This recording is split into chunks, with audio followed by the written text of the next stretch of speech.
మీకు PM Kisan money రావట్లేదా? అదే మన సెంట్రల్ గవర్నమెంట్ స్టార్ట్ చేసిన ప్రతి సంవత్సరానికి 6,000 అంటే 3 విడతల్లోనో 2,000 చొప్పున 6,000 మనీ అనేది వేస్తున్నారండి. అవి మీకు రావట్లేదా? దానికోసం మీరు ఏం చేయాలంటే ఇప్పుడు చెప్పే స్టెప్స్‌ని యాజ్ ఇట్ ఈజ్‌గా ఫాలో అవ్వండి. మీ డబ్బులనేవి మీకు వస్తాయి. సో, దానికేంటంటే మనకి పీఎం కిసాన్ అన్నది ఒక సైట్ ఉంటుందండి. pmkisan.gov.in అనేసి. ఆ సైట్‌లోకి వెళ్ళిన తర్వాత ఇక్కడ చూస్తే know your customer, know your status అనేసి మనకొక ఆప్షన్ ఉంటుందనమాట. ఈ నో యువర్ స్టేటస్ మీద మనం క్లిక్ చేసిన తర్వాత మనకేంటంటే ఇక్కడ registration number and captcha enter చేయమంటారు. ఇక్కడ రిజిస్ట్రేషన్ నెంబరు ఏంటంటే ఇప్పుడు మనకి పీఎం కిసాన్‌కి ఎవరైతే ఎలిజిబిలిటీ ఉంటారో ఆ ప్రతి ఒక్కరికి ఒక రిజిస్ట్రేషన్ నెంబర్ అనేది ఇస్తారు. ఒకవేళ మీ రిజిస్ట్రేషన్ నెంబర్ మీరు మర్చిపోయి ఉంటే దానికి ఎలా చేయాలనేసి నేను నెక్స్ట్ ఒక షార్ట్ రూపంలో దాన్ని చెప్తానండి. అది మన ఛానల్‌లో ఉంటుంది. ఇక్కడ రిజిస్ట్రేషన్ నెంబర్ ఎవరికైతే ఉన్నదో వాళ్ళ కోసం చెప్తున్నానండి. ఇక్కడ నేను ఒక పర్సన్‌ది రిజిస్ట్రేషన్ నెంబర్ ఎంటర్ చేసి వాళ్ళ డీటెయిల్స్ చెక్ చేసి చెప్తాను ఎలా అనేసి.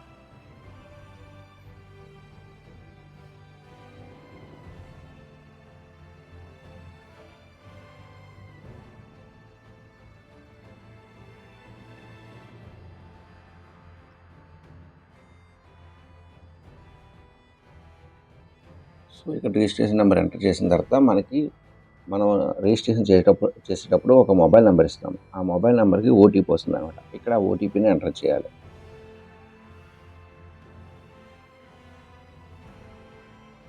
చూడండి ఇక్కడ ఓటీపీ ఎంటర్ చేసిన తర్వాత ఆ పర్సన్ యొక్క డీటెయిల్స్ ఇక్కడ డిస్‌ప్లే అవుతాయన్నమాట. ఓకేనా?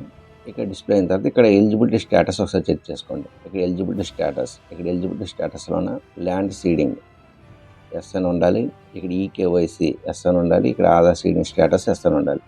సపోజ్ ఇక్కడ ఈకేవైసీ స్టేటస్ నో అని వచ్చిందనుకోండి, దీనికోసం మీరు ఏం చేయాలంటే మీ దగ్గరలో ఉన్న మీ సేవా సెంటర్‌కి వెళ్తే వాళ్ళకి ఈకేవైసీ చేయమంటే వాళ్ళు ఈకేవైసీ చేస్తారండి. ఇక్కడ ల్యాండ్ సీడింగ్ స్టేటస్ అనేది నో వచ్చిందనుకోండి, దీనికోసం ఏం చేయాలంటే మీ అగ్రికల్చర్ ఆఫీసర్ దగ్గరికి వెళ్ళేసి మీ ల్యాండ్ రికార్డ్స్‌ను తీసుకెళ్తే వాళ్ళు దాన్ని వెరిఫై చేసి మళ్ళా దీన్ని ఎస్ వచ్చేలా వాళ్ళు చేస్తారనమాట.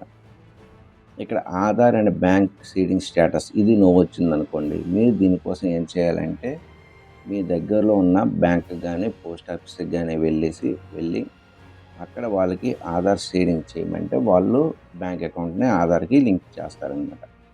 సో, ఈ 3 ఖచ్చితంగా ఎస్ వచ్చేటట్టు చూసుకోవాలండి. సో, ఇక్కడ ఏంటంటే ఫోర్త్ ఇన్‌స్టాల్‌మెంట్ ఇంక వేయలేదు. అంటే ప్రెజెంట్ ఇప్పుడు మనకి వేస్తారు కదా మనీని. ఫిబ్రవరి లాస్ట్‌లో వేస్తారండి. ఆ మనీ అనమాట ఇక్కడ నో అనే స్టేటస్ చూపిస్తుంది. ఇక్కడ చూడండి.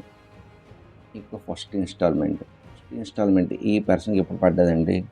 22/7/2024 క్రియేట్ అయిందనమాట. ఇక్కడ చూడండి ఎఫ్‌టీఓ ప్రొసీడ్ ఎస్ అని రావాలి. ఎఫ్‌టీఓ అంటే ఫైనల్ ట్రాన్స్‌ఫర్ ఆర్డర్. ఇది ఎస్ వస్తేనే మనకి మనీ అనేది క్రియేట్ అవుతుంది. సో, ఇప్పుడు 19 ఇన్‌స్టాల్‌మెంట్స్ క్రియేట్ చేశారు కదా! ఎందుకంటే 4 ఇన్‌స్టాల్‌మెంట్సే వచ్చాయి. 30/1/2024 చేసుకున్నారు రిజిస్ట్రేషన్. సో, ఈ రిజిస్ట్రేషన్ చేసిన తర్వాత ఓన్లీ 3 ఇన్‌స్టాల్‌మెంట్ మాత్రమే డబ్బులు క్రెడిట్ అయ్యాయన్నమాట. సో, అందుకోసమే అతనికి 3 డబ్బులు పడ్డాయి. సో, ఇక్కడ థర్డ్ ఇన్‌స్టాల్‌మెంట్ చెక్ చేయండి. థర్డ్ ఇన్‌స్టాల్‌మెంట్ చెక్ చేస్తే మనకి అక్టోబర్‌లో వేశారు. 5/10న క్రెడిట్ అయ్యాయి. ఇక్కడ ఎఫ్‌టీఓ ఎస్ వచ్చింది. ఇక్కడ ఫోర్త్‌ది మనం చెక్ చేస్తే ఇక్కడ చూడండి.